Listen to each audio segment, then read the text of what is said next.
Long before the days of Lennox Lewis, Mike Tyson, and Muhammad Ali, there was me. Jack Johnson, the Galveston Giant. Those guys had it easy.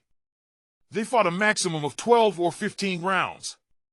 Some of my fights lasted 25. In 1908, I beat Tommy Burns in Sydney and became the first black heavyweight champion of the world. Before I beat Tommy, I struggled to get fights. Nobody wanted to even spar with guys like me. After beating Burns, promoters couldn't wait to have white boxers fight me. I hear it was the author, Jack London, who said America was seeking the Great White Hope. One of those hopes was former champ James Jeffries. I fought him in Reno. It was a big deal. They called it the fight of the century. Well, I knocked him out. Unfortunately, this led to outbreaks of violence across America. There were race riots in 25 states and 50 cities, with racists killing 20 people and injuring hundreds more. In 1913, the authorities convicted me for transporting women across state lines for immoral purposes.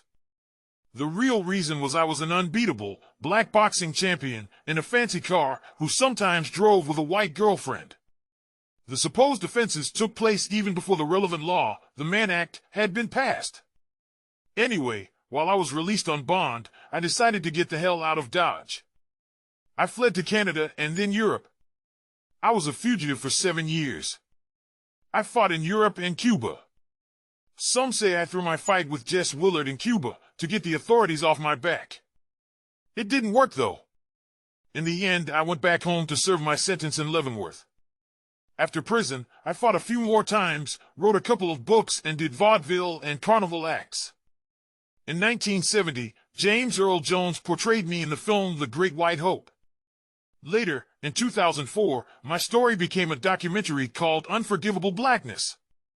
As for me, my story came to a close in 1946, at the age of 68. It was the cars. Those goddamn cars. Oh well. I had fun. And I blazed a trail for every other black boxing champion that came after me.